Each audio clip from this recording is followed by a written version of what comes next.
As pesquisas sobre células-tronco começaram na década de 80, mas só tiveram impulso em 2003, depois da morte da ovelha Dolly. Dolly foi o primeiro mamífero clonado a partir de uma célula adulta e nasceu em 1996. Em 99, os cientistas notaram que as células do seu corpo mostravam sinais de envelhecimento precoce. Em 2002, a ovelha desenvolveu artrite e depois de ter diagnosticada uma doença pulmonar progressiva, Dolly foi sacrificada. Tinha apenas 7 anos, mas com sintomas de animais mais velhos. A morte da ovelha esquentou o debate sobre clonagem e teve um efeito colateral. Abriu enormes perspectivas para as pesquisas sobre células-tronco.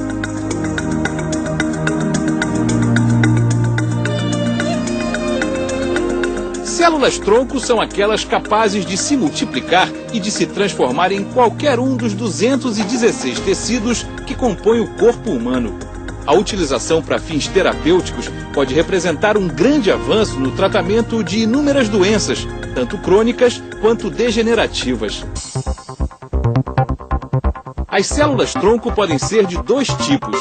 As adultas, que são geralmente retiradas do próprio paciente, têm um risco de rejeição muito baixo, mas são limitadas porque geram apenas tecidos específicos.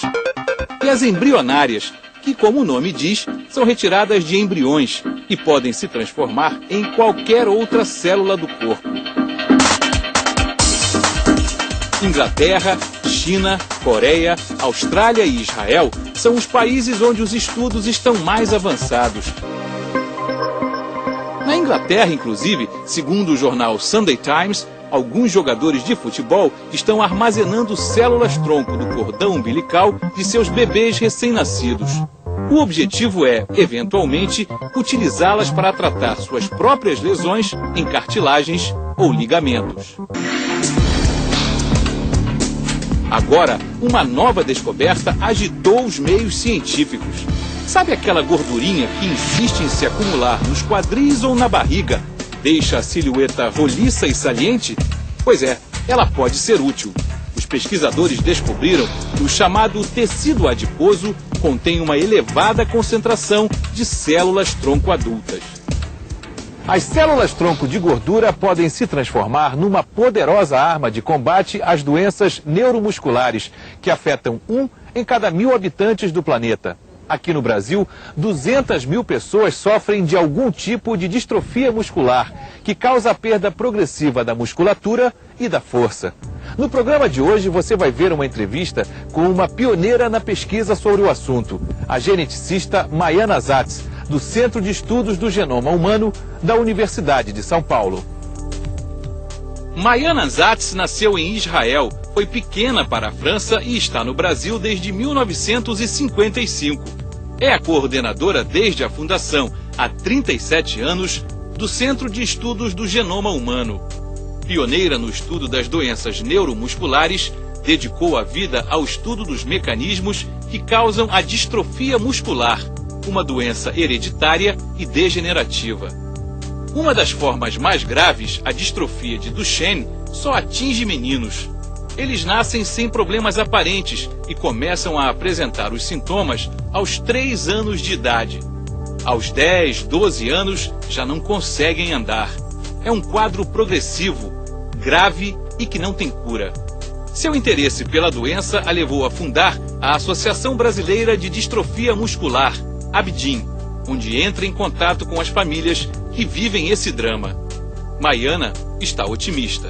Para nós que trabalhamos com doenças neuromusculares, o nosso objetivo é tentar transformar a célula-tronco de gordura em tecido muscular. E se a gente conseguir, vai ser um avanço gigantesco no tratamento de doenças neuromusculares e de qualquer lesão muscular, né? Então, em que pé está essa pesquisa? Nós conseguimos isolar da gordura um subgrupo de células-tronco, que são chamadas de células-tronco mesenquimais, e o que a gente quer ver é o potencial dessas células se diferenciar em célula muscular e expressar proteínas de músculo, né? Porque as doenças neuromusculares, que são várias, elas acontecem porque tem um defeito em proteínas de músculo. Então, cada uma dessas doenças tem alguma proteína que está faltando, está defeituosa. E por causa disso o músculo degenera. Então, se a gente conseguir fazer essas células-tronco da gordura produzir a proteína que está faltando no músculo, a gente vai poder tratar essas doenças. A gente vai poder substituir o músculo que está defeituoso por um músculo normal. Nós começamos aqui trabalhando com célula-tronco de cordão umbilical. E o que a gente está vendo é que as células-tronco de gordura têm um potencial melhor de se diferenciar em músculo do que as células-tronco de cordão umbilical. Ou seja, as células-tronco de cordão, a gente sabe já que elas têm já um potencial para se diferenciar em células de sangue. Então, para tratar leucemia, para tratar doenças de sangue, hemofilia, talassemia, é um material fantástico. Mas para se diferenciar em músculo, a gente, comparando elas com as de gordura, a gente está vendo que as de gordura são melhores. A senhora é especialista em distrofias musculares. Como é que essa doença acontece? Quer dizer, como é que ela aparece? Nós temos mais de 30 doenças diferentes que são chamadas de distrofias musculares progressivas. E o que acontece é que a pessoa nasce aparentemente normal, mas ela já nasce com um defeito em um gene que vai determinar a falta de alguma proteína que é essencial para o músculo. E por causa disso o músculo vai degenerando. Então, nas formas mais graves, que atingem meninos... Somente meninos? A forma mais grave vai chamar de distrofia de Duchenne. E só meninos que são afetados. Eles são normais, nascem normais, mas com 3, 5 anos de idade, a mãe começa a notar que a criança está caindo muito, e isso vai piorando, de modo que com 10, 12 anos de idade eles param de andar. E o músculo vai degenerando progressivamente. Então, hoje, com a ajuda de aparelhos respiratórios, a expectativa de vida desses meninos aumentou muito. Aumentou em pelo menos 10 anos. E que é fundamental porque talvez seja o tempo que a gente precisa para transformar essas pesquisas em tratamento de fato. Então, qual é a nossa expectativa, qual é a nossa esperança? Que a partir dessas células-tronco, a gente consiga substituir o músculo que está se degenerando. Da mesma maneira que hoje você faz um transplante cardíaco numa pessoa que está com o coração falhando, a ideia seria substituir músculo, substituir tecidos. Regenerá-los. Regenerá-los. Já que eles estão degenerando, a ideia seria regenerá-los. Substituí-los por um músculo normal. Como tudo isso é novo, a gente não pode determinar um tempo. A minha expectativa é que dentro de 5 a 10 anos a gente possa dizer, nós temos já um tratamento. Mas pesquisa é uma coisa que a gente nunca pode assinar embaixo. Quer dizer, na verdade seria, pelo menos no início talvez, impedir que eles tenham até o auxílio respiratório, como você quer dizer, possa prolongar sem o auxílio de aparelhos, talvez já seja uma grande vitória. Exatamente. Então, e a gente acha nesse sentido que quanto antes começar o tratamento, melhor vai ser o resultado. Mas se realmente as pesquisas forem na direção que a gente quer, isso vai poder ser um tratamento para qualquer idade. Por que é mais grave se atinge meninos? Já se sabe por quê? Já se sabe, porque é um gene que está localizado no cromossomo X e, por azar, então, essa forma só atinge meninos. Mas existem formas graves que também atingem meninas, só que são mais raras. E qual é o percentual na Duchenne, o percentual de brasileiros que têm a doença hoje? É possível saber? Olha, essa forma do Duchenne é 1 em cada 3 mil meninos, 3 a 4 mil meninos. As distrofias, como um todo, são 1 em cada 2 mil pessoas, ou seja, seriam 100 mil brasileiros afetados. Hoje, 100 mil brasileiros. Que já têm a doença. Que já tem a doença. E existem outras doenças neuromusculares que também levam à degeneração do músculo, não porque tem um defeito primário no músculo, mas porque existe um defeito nos neurônios que inervam os músculos, que dão o comando para os músculos, e que são mais uns 100 mil indivíduos afetados. Então, como um todo, esse grupo de doenças neuromusculares atinge 1 em cada 1000 pessoas. Isso no mundo todo. É uma doença bem democrática, infelizmente. Infelizmente. Então, no Brasil, levando em conta o tamanho da população, a gente estima que deve ter cerca de 200 mil brasileiros afetados. Essa pesquisa de células-tronco de gordura talvez seja a maior descoberta para combater as distrofias musculares? Alguma coisa assim? Eu acho que é a maior esperança, porque se a gente conseguir realmente transformar essas células-tronco de gordura em células musculares, primeiro que nós vamos ter uma fonte enorme de células-tronco, né? Não faltam voluntários, né? Tem fila de gente que diz, não, eu quero doar gordura para vocês, para vocês gerarem células-tronco. Muito mais fácil a pessoa querer doar gordura do que medula óssea. Evidente. Né? Então, esse é um grande avanço. A gente vai ter uma quantidade... Qualquer pessoa pode doar? Vamos deixar claro aqui. Qualquer pessoa. Qualquer pessoa. Pode doar gordura, né? Só que nós não estamos no momento atrás de voluntários. Por enquanto não aceitam sujeito, não aceitam doações. Não, nós estamos de monte. O que nós estamos fazendo é aproveitando as células que sobram de lipoaspiração, que vão para o lixo, né? Então, nesse sentido, nós fizemos uma parceria muito importante com a doutora Vanessa Brandalize, que é cirurgiã plástica e que foi a pessoa com quem nós fizemos a primeira colaboração, que nós estamos colaborando até hoje, né? No sentido de conseguir essas células para poder fazer esse estudo. É um procedimento delicado que envolve autorizações, ou seja, qualquer... ia para o lixo, ela pega e dá para vocês, ou tem que ter autorização da pessoa que vai se meter até ali? Hoje as pessoas, a gordura que a gente conseguiu não precisou de autorização porque eram pessoas conhecidas e que disseram, tudo bem, pode usar. Agora, no momento que isso for realmente usado de uma maneira sistemática, aí sim a gente vai precisar de autorização. É uma coisa divertida, se for pensar, porque ir para o lixo não precisa de autorização, mas para usar... Para usar para pesquisa, para ciência e pesquisa. É a mesma coisa com o cordão umbilical, né? Que normalmente vai para o lixo. Mas se você quiser usar as células-tronco do cordão umbilical, você precisa de autorização da mãe, dizer, olha... Por favor, não joguem no lixo, joguem no laboratório. Agora, a pesquisa com célula-tronco de gordura, ela talvez seja também uma espécie de desvio para que não se discuta tanto, ou não se caia tanto na polêmica das células-tronco embrionárias? Sim, sem dúvida. Eu acho que se a gente conseguir, a partir das células-tronco de gordura, o mesmo resultado que se conseguiria com células-tronco embrionárias, resolve o problema, né? Porque eu acho que ninguém vai ser contra se você usar a célula-tronco de gordura para fazer tratamento. Porque a célula-tronco embrionária sempre gera discussão. Inclusive, a lei de biossegurança que foi aprovada, ela permite a pesquisa com célula-tronco embrionária, mas pode ser que daqui a um tempo não permita mais, não é isso? Não, por causa da ADIM.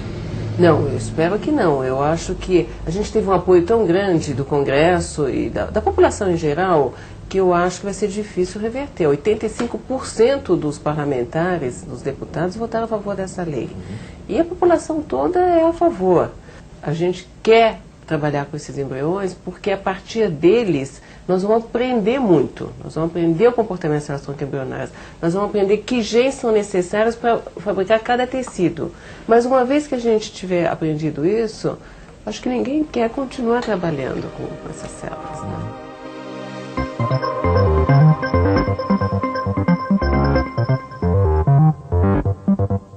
Os primeiros tratamentos com células-tronco de gordura devem começar daqui a 4, 5 anos no máximo, mas antes disso é preciso fazer alguns testes em laboratório, testes in vitro e também com as cobaias, esses ratinhos brancos que estão aí. Doutora Maiana, in vitro parece que já funcionou, né? Já tiveram uma resposta que era esperada. Qual foi a resposta? A resposta que a gente viu que as células-tronco de gordura conseguiram se diferenciar em células musculares e expressar a proteína que está faltando nos pacientes com distrofia. E com as cobaias, quando é que começam os testes? Essa semana. Nós já vamos começar a injetar essas células-tronco nas cobaias e começar a acompanhar, tanto do ponto de vista clínico, ver se elas estão se recuperando da fraqueza muscular, como ver se depois no músculo se estão expressando as proteínas que estão defeituosas nessas cobaias.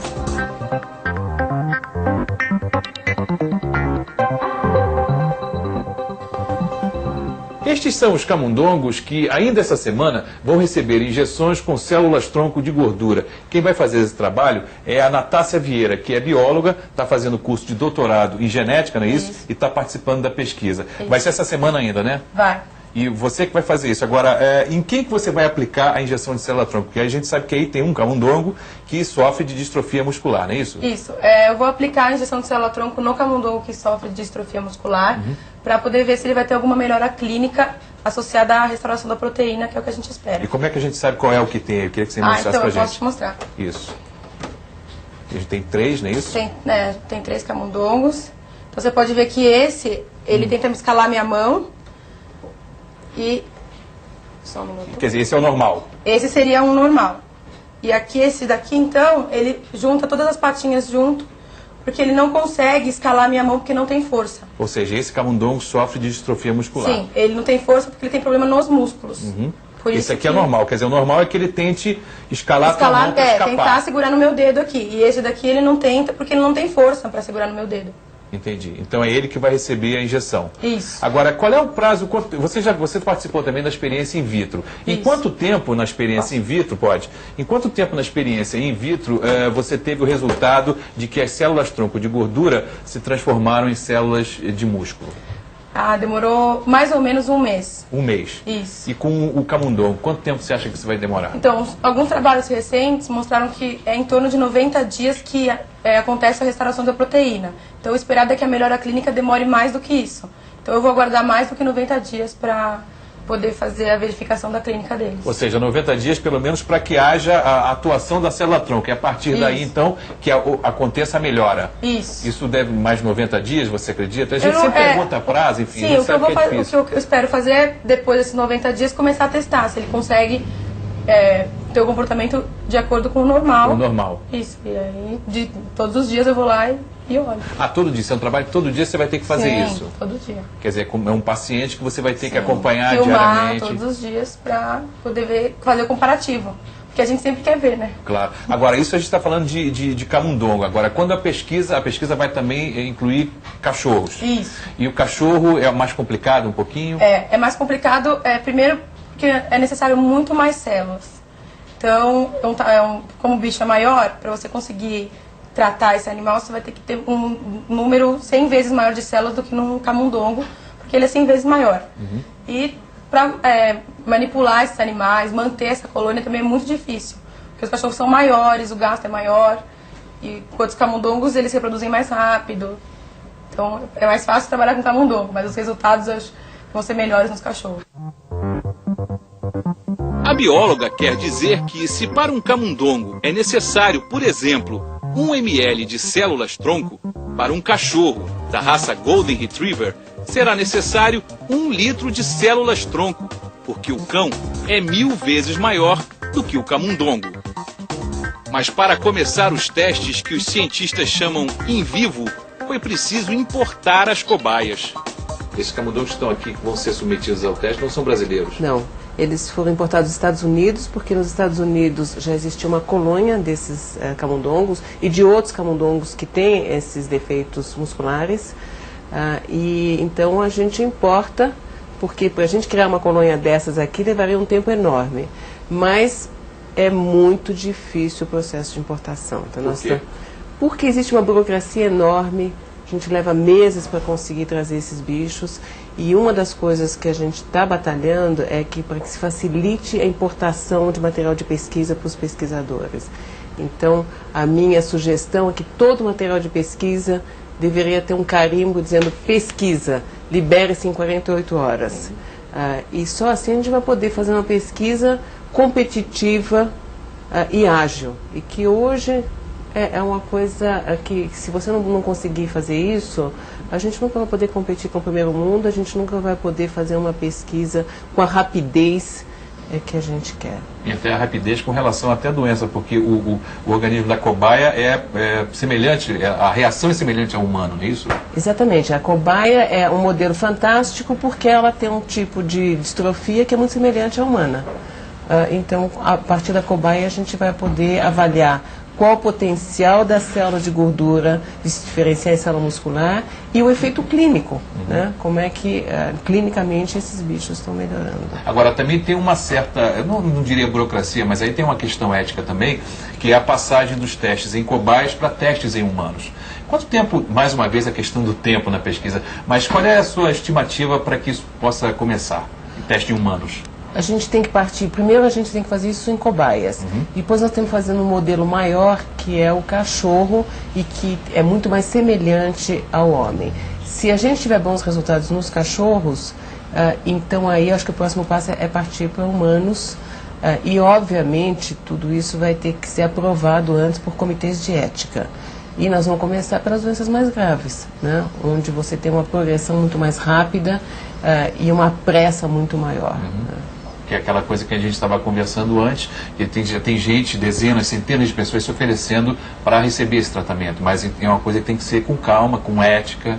Exatamente, a gente só vai poder tratar quando a gente tiver certeza que a gente consegue controlar completamente esse processo de diferenciação. Então eu só vou injetar célula-tronco numa pessoa quando eu puder dizer, olha, você vai ser músculo, ou você vai ser osso, ou você vai ser cartilagem. Mas eu tenho que dominar esse processo totalmente antes de pensar em injetar no corpo. Porque uma vez no corpo, você perde o controle e essa célula pode virar qualquer coisa, inclusive um tumor.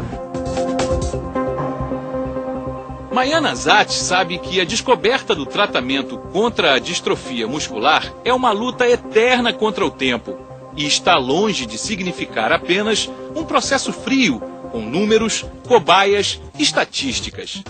A emoção, nesse caso, é um fator que está sempre presente na pesquisa, especialmente quando ela tem que dizer aos pais que o filho tem a doença.